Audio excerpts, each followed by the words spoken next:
കുട്ടികൾക്ക് ഏകദേശം വൈകുന്നേരം വരെ ക്ലാസ്സുകളാണ്, പീരീഡ്. രാത്രി ആയാൽ അതിൻ്റെയൊക്കെ നോട്ട് തയ്യാറാക്കലും മറ്റും. ഒരു മര്യാദക്ക് ദർസ് നടക്കുന്ന ഒരു സ്ഥലത്തും ഒരു 12 മണിയാകാതെ മുത്തഅല്ലിമീങ്ങൾക്ക് ഉറങ്ങാൻ കഴിയില്ല.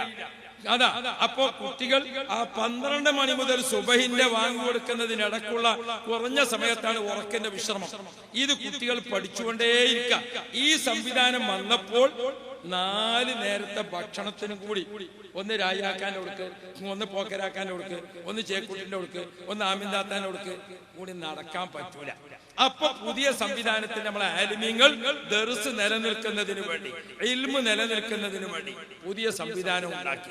അതാണ് മസാലിഹ്, അതാണ് മർക്കസ്, അതാണ് സിറാജുൽ ഹുദ, അതാണ് മഅദിൻ, അതാണ് മജ്മഅ്. എല്ലാം പരിസരങ്ങളിലെ ദർസുകളൊക്കെ അസ്തമിച്ചു എന്നാരും ഖേദിക്കൊന്നും വേണ്ടതില്ല. ദർസിനായിട്ട് സ്വത്തുള്ള കമ്മിറ്റിക്കാർ അവരത് ഭയപ്പെടട്ടെ, അവരത് ശ്രദ്ധിക്കുകയും ചെയ്യട്ടെ. അല്ലാതെ ദർസുകൾ പോയി നീച്ച് ബേജാറാവാനൊന്നുമില്ല. എന്തുകൊണ്ട് ആ ദർസുകളിലൊക്കെ വരേണ്ട മുത്തഅല്ലിമീങ്ങൾ നമ്മുടെ കോളേജുകളിലുണ്ട്. ദർസിൽ ഉണ്ടാകേണ്ട ഉസ്താദുമാർ നമ്മുടെ കോളേജുകളിലുണ്ട്. അൽഹംദുലില്ലാഹ് ഈ കോളേജുകളിൽ നിന്നൊക്കെ പഠിച്ചു വരുന്ന കുട്ടികൾ ഇംഗ്ലീഷിലും ഉറുദുവിലും അറബിയിലും മറ്റ് പല ഭാഷകളിലും പരിശുദ്ധ ഇസ്ലാമിക സന്ദേശം നമ്മുടെ ആളുകൾക്ക് എത്തിച്ചു കൊടുക്കാൻ ലോകത്തിന്റെ ഏത് ഭാഗത്ത് യാത്ര ചെയ്ത് പോകേണ്ടി വന്നാലും അവിടെ ഒക്കെ എല്ലാ രാജ്യങ്ങളിലും, ആഫ്രിക്കൻ രാജ്യങ്ങൾ ഏകദേശം 56ഓളം രാജ്യങ്ങൾ ആഫ്രിക്കൻ രാഷ്ട്രങ്ങളാണ്. അവിടെ പോയി ഇസ്ലാമിക ദഅവ നടത്തേണ്ടി വന്നാൽ 18ഓളം രാജ്യങ്ങൾ യൂറോപ്യൻ രാജ്യങ്ങളാണ്. അവിടെ പോയി ഇസ്ലാമിക ദഅവ നടത്തേണ്ടി വന്നാൽ 22ഓളം രാഷ്ട്രങ്ങൾ അമേരിക്കൻ രാഷ്ട്രങ്ങളാണ്. അവിടെ പോയി ദീനി ദഅവത്ത് നടത്തേണ്ടി വന്നാൽ, അത് ഏത് രാജ്യത്ത് പോയി നടത്തേണ്ടി വന്നാലും, GCCയുടെ അറബ് രാഷ്ട്രങ്ങളിൽ നടത്തേണ്ടി വന്നാലും അതിനൊക്കെ കഴിവുള്ള കുട്ടികളെ വാർത്തെടുക്കുന്ന സംവിധാനമാണ് നമ്മുടെ ജാമിഅത്തുൽ ഹിന്ദ് എന്ന പേരിൽ പ്രത്യേക സിലബസും രീതിയും ഒക്കെയായി നമ്മളിപ്പോൾ സംവിധാനിച്ചിരിക്കുന്ന രീതി. അതനുസരിച്ച് നമ്മുടെ മുത്തഅല്ലിമീങ്ങൾ പഠിച്ചു വരുമ്പോൾ സഹോദരിമാരെ, സഹോദരന്മാരെ, ഈ മുത്തഅല്ലിമീങ്ങളെ കൊണ്ട് നാളെ നമുക്ക് കിട്ടാൻ പോകുന്ന ലാഭം വളരെ വലുതാണ്. അല്ലാഹു തആല മീസാൻ എന്ന തുലാസിൽ വെക്കുമ്പോൾ അതിന്റെ വലിപ്പം നമുക്ക് കാണിച്ചു തരുമാറാവട്ടെ. ഫാറൂഖ് തങ്ങൾ എത്തിയില്ല, എവിടെ എത്തിയിരുന്നു? നമ്മെ പഠിപ്പിച്ചതനുസരിച്ച് പ്രിയപ്പെട്ട മുഅ്മിനീങ്ങളെ നാം ഓർക്കണം, നമ്മുടെ ആഖിറത്തിൽ മീസാൻ എന്ന തുലാസിൽ നമ്മളതിങ്ങനെ വെച്ച് തൂക്കുമ്പോൾ ഒരു ഹസനത്തിന് വേണ്ടി മഹ്ശർ മൈതാനിയിൽ ജനങ്ങൾ ഇങ്ങനെ ബേജാറാകുന്ന അവസ്ഥ. തങ്ങൾ വരൂല എന്നല്ല പറഞ്ഞത്, തങ്ങൾ ഇവിടെ എത്തിയിട്ടുണ്ട് എന്നാ പറഞ്ഞത്. ആളുകൾ തങ്ങൾ ഇല്ലേന്ന് വിചാരിച്ചിട്ട് ബേജാറാണ്. അപ്പോ മീസാൻ എന്ന തുലാസിൽ നമ്മളതിങ്ങനെ വെച്ചു നോക്കുമ്പോൾ ഒരു ഹസനത്തിന് വേണ്ടിയിട്ട് മഹ്ശർ മൈതാനിയിൽ ബേജാറിന്റെ കൊടി കുത്തി നടക്കേണ്ട അവസ്ഥ വരുമ്പോൾ പ്രിയപ്പെട്ട മുഅ്മിനീങ്ങളെ, അവിടെയാണ് ഒരു മുത്തഅല്ലിമിന് ഭക്ഷണം കൊടുത്തത്, ഒരു മുത്തഅല്ലിമിന് വസ്ത്രം കൊടുത്തത്, ഒരു മുത്തഅല്ലിമിന് സൗകര്യം ചെയ്തു കൊടുത്തത്. നാം ചെയ്തിരിക്കുന്ന ഏതൊക്കെ ഹസനാത്തുകളുണ്ടോ ആ ഹസനാത്തുകളെല്ലാം നമുക്ക് ആ മീസാൻ എന്ന തുലാസിൽ അത് നമുക്ക്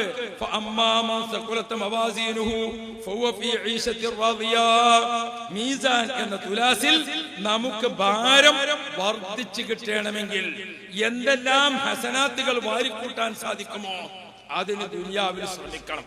അത് അതാത് തലമുറക്ക് കൈമാറണം, അതാത് തലമുറക്ക് അതിനെ കൈമാറ്റം ചെയ്തു കൊടുക്കുന്ന അതാണ് മുത്തഅല്ലിം, അതാണ് ആലിം. അപ്പോൾ ഒരു ആലിമും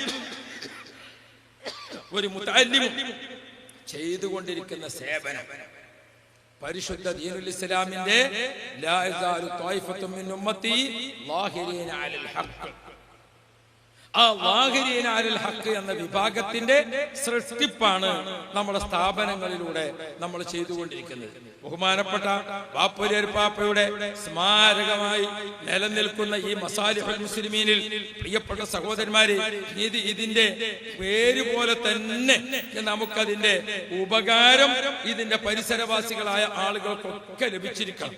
ബഹുമാനപ്പെട്ട TSK തങ്ങളുടെ പ്രിയപ്പെട്ട മകൻ നേരത്തെ സ്വാഗതം പറയുന്നത് അല്പം കേൾക്കാൻ സാധിച്ചു. ഈ സ്റ്റേജിൽ വളരെ വെളിച്ചമായിരിക്കേണ്ട മഹാനാണ് TSK തങ്ങൾ അവർ. അള്ളാഹു അവിടത്തേക്ക് മഗ്ഫിറത്ത് കൊടുക്കുമാറാവണം, അള്ളാഹു അവിടുത്തെ ദറജ ഏറ്റി കൊടുക്കുമാറാവണം. പ്രിയപ്പെട്ട സഹോദരന്മാർ, ഇതിന്റെ തുടക്കം മുതൽ നമ്മോടൊപ്പം കഷ്ടപ്പെട്ട് പ്രവർത്തിച്ചുകൊണ്ടിരുന്ന പലരും മരണപ്പെട്ടു. ഹയാത്തിലുള്ള ആളുകളോട് ആ മരണപ്പെട്ട് കിടക്കുന്ന ആളുകളുടെ ഖബർ ജീവിതത്തിലേക്ക് കിട്ടിക്കൊണ്ടിരിക്കുന്ന പ്രതിഫലത്തിന്റെ വണ്ണവും വലിപ്പവും നമുക്ക് ഇവിടെ വെച്ചുകൊണ്ട് വർണ്ണിപ്പിച്ച് അവസാനിപ്പിക്കാൻ സാധിക്കാത്തതാണ്. പ്രിയപ്പെട്ട സഹോദരന്മാരെ, ഇത് നാം നല്ലപോലെ മനസ്സിലാക്കി വേണം ഇത്തരം കാര്യങ്ങളോട്, ഇത്തരം വിഷയങ്ങളോട് നാം സമീപിക്കാൻ. അപ്പോ നമ്മളൊരു മുത്തഅല്ലിമിന് വേണ്ടി ഒരു പായ അദ്ദേഹത്തിന് കടക്കാൻ വാങ്ങിക്കൊടുത്താൽ, ഒരു തലയണ ഒരു മുത്തഅല്ലിമിന് വാങ്ങിക്കൊടുത്താൽ, ഒരു കിതാബ് വാങ്ങിക്കൊടുത്താൽ, ഒരു നേരത്തെ ഭക്ഷണത്തിന് സഹായിച്ചാൽ, നമ്മുടെ സ്ഥാപനത്തിന്റെ ഏതെങ്കിലും ഒരു വിഷയത്തിന് ഒരു വാക്കുകൊണ്ട് നാം ഒരു സഹായിയായാൽ, മീസാൻ എന്ന തുലാസിൽ വരുമ്പോൾ ആ ഒരു വോട്ട് അതായിരിക്കും നമ്മെ രക്ഷപ്പെടുത്തുന്നത്. അതായിരിക്കും നമ്മൾ രക്ഷപ്പെടുന്നത്. മീസാൻ എന്ന തുലാസിൽ ആ ഒരു വോട്ടായിരിക്കും നമ്മെ രക്ഷപ്പെടുന്നത്. അഷ്റഫുൽ വറ മുഹമ്മദുർ റസൂലുള്ളാഹി സ്വല്ലല്ലാഹു അലൈഹി വസല്ലം തങ്ങൾ പറഞ്ഞു, ആലിമ് ആ സിറാത്ത് പാലത്തിന്റെ അടുത്തേക്ക് അങ്ങോട്ട് എത്തുമ്പോൾ ആബിദിൽ നിന്ന് വ്യത്യസ്തമായി അള്ളാഹു പറയുന്നു, ആബിദിനോട് സ്വർഗത്തിൽ പോകാൻ അഥവാ വിവരം അധികമില്ല, പക്ഷേ അള്ളാഹുവിനെ ഭയപ്പെട്ട് ഒരുപാട് ദിക്റുകളും സ്വലാത്തുകളും ഇബാദത്തുകളും സുന്നത്ത് നിസ്കാരങ്ങളും ഒക്കെ വർദ്ധിപ്പിച്ച് ജീവിച്ചിരിക്കുന്ന ആളാണ് ആബിദ്. അയാൾക്ക് നേരെ സ്വർഗത്തിലേക്ക് പോകാം. അതേ സമയത്ത് ഒരു ആലിമോ അയാൾ സ്വർഗത്തിലേക്ക് പോകുന്നത് ഒറ്റക്കല്ല, അയാളെ പ്രതീക്ഷിച്ച് മഹ്ശർ മൈതാനിൽ കാത്തു നിൽക്കുന്ന പലരുമുണ്ട്. അപ്പോഴാണ് അള്ളാഹു പറയുന്നത്, നിങ്ങളെ പ്രതീക്ഷിച്ച് കാത്തു നിൽക്കുന്ന ആളുകൾ ആരൊക്കെയുണ്ടോ നിങ്ങൾ അവർക്ക് വേണ്ടി ശുപാർശ ചെയ്തോ, ആ ശുപാർശ അല്ലാഹു തആല സ്വീകരിക്കുമെന്ന് പറയുമ്പോൾ പ്രിയപ്പെട്ട മുഅ്മിനീങ്ങളെ, ആലിമിന്റെ ശുപാർശയാണ് അവിടെ നമുക്ക് കിട്ടുന്നത്, മുതഅല്ലിമിന്റെ ശുപാർശയാണ് അവിടെ നമുക്ക് കിട്ടുന്നത്. സ്വന്തം ഉമ്മ കൈയൊഴിയുന്ന സമയത്ത്, സ്വന്തം വാപ്പ കൈയൊഴിയുന്ന സമയത്ത്, സ്വന്തം ഭാര്യ കൈയൊഴിയുന്ന സമയത്ത്, സ്വന്തം ഭർത്താവ് കൈവിട്ട സമയത്ത് നമുക്ക് അവിടെ തണൽ ലഭിക്കുന്നു. പ്രിയപ്പെട്ട മുഅ്മിനീങ്ങളെ, ഖുർആൻ നമുക്ക് വേണ്ടി ശുപാർശ ചെയ്യുമെന്ന് മുഹമ്മദുർ റസൂലുള്ളാഹി. ആ ഖുർആനിനെ ഓതിക്കൊണ്ടിരിക്കുന്ന മുതഅല്ലിമീങ്ങൾ രാവിലെ സുബഹി നിസ്കരിച്ച് നിസ്കാരം കഴിഞ്ഞ ഉടനെ ആ നിസ്കരിച്ച അതേ സ്വപ്പിൽ തന്നെ ഇരുന്നു കൊണ്ട് വിശുദ്ധ ഖുർആൻ ഇങ്ങനെ ഓതിക്കൊണ്ടിരിക്കുന്ന മുതഅല്ലിമ്.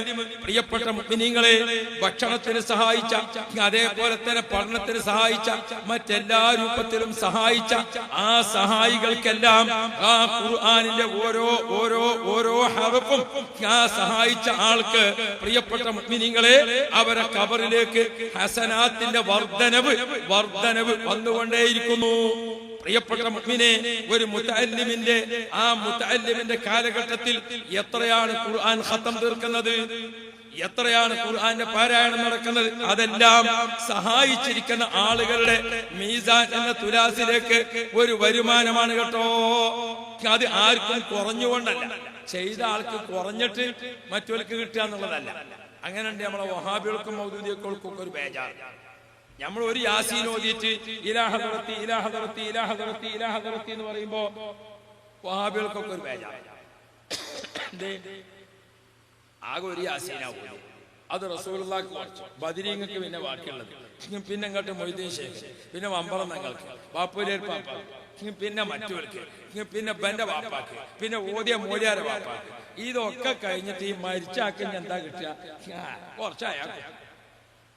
ആരും ബേജാറാണ് മക്കളെ, അത് ഫോട്ടോ കോപ്പി എടുത്ത് വിതരണം ചെയ്യണ മാതിരി അങ്ങനെ ഉണ്ടല്ലോ. എന്താ അല്ലാഹു തആല പറഞ്ഞത്? ഒറിജിനലിന് യാതൊരു കുറവും പറ്റൂല. എന്റെ അടുത്ത് എന്തുണ്ട്? എന്റെ അടുത്തൊരു ഒറിജിനൽ സാധനം. ഈ ഒറിജിനൽ ഞാൻ എന്ത് ചെയ്തു? എന്റെ അടുത്തുള്ള ഒരു പേപ്പർ, ആ പേപ്പറിന്റെ ഒറിജിനൽ ഞാൻ കയ്യിൽ വെച്ചു, എന്നിട്ടോ ഒരു ഫോട്ടോ കോപ്പി മെഷീനിൽ കൊടുത്തു. അവനത് എന്ത് ചെയ്തു? 1000 കോപ്പി എടുത്തു. 1000 കോപ്പി എടുത്തിട്ട് ഒറിജിനൽ എന്റെ കയ്യിൽ വെച്ചിട്ട് ഞാൻ ആ 1000 ഈ സഭയിൽ അങ്ങോട്ട് വിതരണം ചെയ്തു. എന്റെ ഒറിജിനലിന് വല്ല കുറവും പറ്റും? ഇതാണ് യാസീൻ ഓതിയിട്ട് നിന്റെ ഒറിജിനലിന് എന്ത് പറ്റൂല? യാതൊരു കുറവും പറ്റില്ല. ഫോട്ടോ കോപ്പി ഇഷ്ടമുള്ളവരൊക്കെ എടുത്തോട്ടെ. ഫോട്ടോ കോപ്പി എല്ലാവർക്കും പോട്ടെ. ഇങ്ങ് പ്രിയപ്പെട്ട സഹോദരന്മാരെ, ഓന്റെ കവറിലേക്ക് ഒരു കോപ്പി, മറ്റോന്റെ കവറിലേക്ക് ഒരു കോപ്പി, മറ്റോന്റെ കവറിലേക്ക് ഒരു കോപ്പി, എല്ലാവരുടെ കവറിലേക്കും കോപ്പി കൊടുത്താലും എന്റെ ഒറിജിനൽ എന്റെ കയ്യിൽ തന്നെ ഉണ്ട്. ഇത് ഇനിയും കോപ്പി എടുക്കാം എന്ന പോലെ പ്രിയപ്പെട്ട സഹോദരന്മാരെ, മുതഅല്ലിമ് പള്ളിയിൽ ഇരുന്നുകൊണ്ട് ഓതിക്കൊണ്ടിരിക്കുക, അതിങ്ങനെ പോകാൻ ഭക്ഷണം തന്നവർക്ക്, സിമന്റ് കൊടുത്തവർക്ക്, പായ കൊടുത്തവർക്ക്, തലയണ കൊടുത്തവർക്ക്, വിരിപ്പ് കൊടുത്തവർക്ക്, അല്ലാ ഓരോ സംഗതികളും സഹായിച്ചിരിക്കുന്ന ആളുകൾക്ക് അതിങ്ങനെ നൽകിക്കൊണ്ടിരിക്കുമ്പോൾ ഹബീബായ മുഹമ്മദ് മുസ്തഫ സ്വല്ലല്ലാഹു അലൈഹി വസല്ലം തങ്ങൾ നമ്മെ പഠിപ്പിക്കുന്നു, മഹ്ശർ മൈതാനിൽ നെട്ടോട്ടം ഓടുന്ന സമയത്ത്, യൗമ യഫിറുൽ മർഉ, മനുഷ്യൻ രക്ഷ കിട്ടാതെ നെട്ടോട്ടം ഓടുന്ന സമയത്ത്, പ്രിയപ്പെട്ട മുഅ്മിനീകളെ, എല്ലാവരും കൈയൊഴിയുമ്പോൾ അവനൊരു തണലായി നിൽക്കാനുള്ളത് ഖുർആനിന്റെ ശുപാർശയാണ്. പ്രിയപ്പെട്ട മുഅ്മിനീങ്ങളെ, ദിക്റിന്റെ ശുപാർശയാണ്. പ്രിയപ്പെട്ട മുഅ്മിനീങ്ങളെ, ആലിമിന്റെ മുതഅല്ലിമിന്റെ ആ ശുപാർശകൾ നമുക്ക് ലഭിക്കാൻ, നാം അവസാന ഘട്ടത്തിൽ നമുക്ക് രക്ഷപ്പെടാൻ ഭൂമിയിലെ ജീവിതകാലത്ത് ആലിമിന്റെ കൂടെ, മുതഅല്ലിമിന്റെ കൂടെ, സ്വാലിഹീങ്ങളുടെ കൂടെ, ദിക്റിന്റെ അഹ്ലികാരുടെ കൂടെ, സ്വലാത്തിന്റെ അഹ്ലികാരുടെ കൂടെ, സ്വാലിഹീങ്ങളുടെ കൂടെ, അതാണ് നമ്മുടെ ജീവിതം സമ്പന്നമാക്കാൻ പരിശുദ്ധ ഇസ്ലാം പഠിപ്പിച്ചിരിക്കുന്ന റൂട്ട്. ആ റൂട്ട് നാം മനസ്സിലാക്കുക. അവിടെയാണ് നമ്മുടെ രക്ഷാമാർഗം നിലനിൽക്കുന്നത്. കഴിഞ്ഞ കാലം ഏത് പൂർവികളുടെ ചരിത്രം പരിശോധിച്ചു നോക്കിയാലും നമുക്ക് ആലിമീങ്ങളെ പിന്തുടർന്നുകൊണ്ട്, സ്വാലിഹീങ്ങളെ പിന്തുടർന്നുകൊണ്ട് ജീവിച്ചിരിക്കുന്ന ചരിത്രം. ബഹുമാനപ്പെട്ട ബാപ്പൂരിയർ പാപ്പ ഇവിടെ ജീവിച്ചിരിപ്പുള്ള കാലത്ത് അവരെ കണ്ടുകൊണ്ട് മാത്രം എത്ര ആളുകൾ, പ്രിയപ്പെട്ട മുഅ്മിനീങ്ങളെ, വേദനിക്കുന്ന 100 പ്രശ്നങ്ങൾക്ക് പരിഹാരം നൽകിയതായി, ജാതി മത വ്യത്യാസമില്ലാതെ അതിന്റെ ആ അനുഗ്രഹങ്ങൾ ആസ്വദിച്ച എത്ര ആളുകൾക്ക് ചരിത്രങ്ങൾ പറയാനുണ്ട്.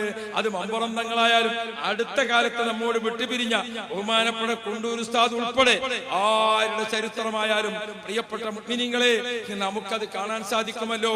അതുകൊണ്ട് ഈ ചാപ്പനങ്ങാടി മൂലർ പാപ്പയുടെ സ്മാരകമായി നിലനിൽക്കുന്ന ഈ മസ്വാലിഹിൽ, പ്രിയപ്പെട്ട മുഅ്മിനീങ്ങളെ, പരിസരവാസികളായിരിക്കുന്ന ഉമ്മമാരും സഹോദരന്മാരും സഹോദരിമാരുമെല്ലാം എപ്പോഴും ഇവിടുത്തെ ദിക്റുകളിലും ഇവിടുത്തെ സദസ്സുകളിലുമൊക്കെ സംബന്ധിക്കുകയും സഹായിക്കുകയും സഹകരിക്കുകയും ഈ സ്ഥാപനത്തിന്റെ വളർച്ചയ്ക്ക് വേണ്ടതായ എല്ലാ ഒത്താശകളിലും നിങ്ങളൊക്കെ പങ്കാളികളാവുകയും ചെയ്യണമെന്ന് വളരെ പ്രത്യേകമായി നാട്ടുകാരോട് ഓർമ്മപ്പെടുത്തുകയാണ്. അന്യ നാട്ടുകാരായ ആളുകൾ വല്ലപ്പോഴുമേ എത്തിച്ചേരുകയുള്ളൂ. ഇനി പല നാട്ടുകളിലെ ആളുകൾ ഇതിനെ സഹായിച്ചാലും ഇതിന്റെ യഥാർത്ഥമായ അവകാശികളും അതിന്റെ ഗുണഭോക്താക്കളും ഇതിന്റെ പരിസരക്കാരാണ്. പ്രിയപ്പെട്ട മുഅ്മിനീങ്ങളെ, ഇവിടെ ഇപ്പോൾ ഒരു 4 മണി കഴിഞ്ഞ് അസ്ർ നിസ്കാരം കഴിഞ്ഞ് ഈ വഴിക്ക് ഇങ്ങനെ വന്നു നോക്കിയാൽ നമ്മുടെ മുതഅല്ലിമീങ്ങൾ ഇങ്ങനെ വെള്ളപ്പട്ടാളക്കാ, എന്തൊരു ചന്തമുള്ള കാഴ്ചയാണ്, എന്തൊരാനന്ദമാണ്. പ്രിയപ്പെട്ട മുഅ്മിനീങ്ങളെ, ഈ മുതഅല്ലിമീങ്ങളെ സാന്നിധ്യം നാട്ടിൽ എന്തൊരു ബർക്കത്താണ്, നാട്ടുകാർക്ക് എത്രമാത്രം രക്ഷാകവചമാണ്.